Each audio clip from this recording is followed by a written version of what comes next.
કોઈપણ ગામ હોય કે શહેર હોય, રસ્તો, લાઇટ અને પાણી આ પાયાની સુવિધા પૂરી પાડવાની જવાબદારી સરકાર તંત્રની છે। ત્યારે માલપુરના ભાથેજીના મુવાડા ગામના 35 જેટલા બાળકો કાદવ કીચડવાળા રસ્તે ચાલવા મજબૂર બન્યા છે। એક તરફ સરકારનો શિક્ષણ વિભાગ દ્વારા સૌ ભણે સૌ આગળ વધેને સૂત્ર આપવામાં આવ્યું છે, વધુમાં વધુ બાળકો અભ્યાસ માટે શાળાએ જાય એ માટે વાલીને પણ જાણકારી તેમજ આપવામાં આવે છે, પરંતુ અભ્યાસ માટે જવા ગ્રામ્ય વિસ્તારોમાં જે પાયાની સુવિધા જોઈએ એ હજુ પહોંચી નથી। ત્યારે માલપુરના ભાથેજીના મુવાડા ગામે રહેતા 35 થી 40 બાળકો દરરોજ ચોમાસા સમયે કાદવ કીચડમાં થઈને જવા માટે મજબૂર બન્યા છે। આ ગામમાંથી અણિયોડ શાળાએ જવા માટે બાળકોને દરરોજ 1 કિલોમીટર કાચા રસ્તે ચાલીને જવું પડે છે। ચોમાસામાં આ કાચા રસ્તા પર પુષ્કળ કીચડ થાય છે। આ રસ્તાની જમણી બાજુ વાત્રક જમણા કાંઠાની કેનાલ આવેલી છે। કેનાલ અને રસ્તા વચ્ચે 1.5 ફૂટ જેટલી પાડ કરેલી છે। જો એ પાડ પર થઈને વિદ્યાર્થીઓ જાય તો કેનાલમાં પડવાની સંભાવના રહે છે। ગત વર્ષે એક બાળકી કેનાલ પાસેની પાડ પર ચાલીને જતા કેનાલમાં ખાબકી હતી અને મોતને ભેટી હતી, જેથી વિદ્યાર્થીઓ કાદવમાં થઈને ચાલવા મજબૂર બન્યા છે। 1 કિલોમીટર કાદવ કીચડમાં ચાલીને જાય તો ગંદકીના કારણે રોગચાળો થવાનો ભય પણ રહે છે। ચામડીના રોગ પણ થઈ શકે છે। હાલ ચાંદીપુરા વાયરસ ચાલી રહ્યો છે, એવામાં બાળકોને ભય સતાવી રહ્યો છે।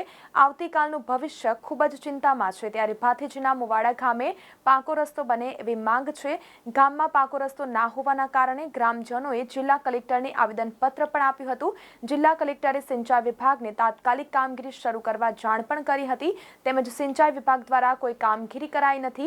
ગામમાં રસ્તાની અસુવિધાના કારણે 108 જેવી આરોગ્યની સેવા ગામમાં પહોંચી શકતી નથી, જેના કારણે ગ્રામજનો વૃદ્ધોને હાલાકી વેઠવી પડે છે।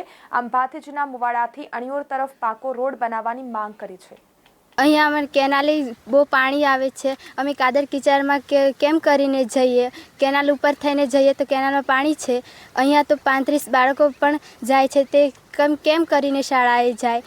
ગયા વર્ષે તો એક છોકરી પણ મરી ગઈ હતી અને કાલે એક છોકરાને વાગ્યું હતું કેનાલમાં પડ્યો તે। અમે કેમ કરીને જઈએ? કાદર કિચડમાં જઈએ તો અમને રોગ થાય છે અને રોગ થાય તો અમે મરી ગઈએ। અમે કેમ કરીને સ્કૂલે જઈએ? 35 બાળકો તો કેમ કરીને સ્કૂલે જાય છે?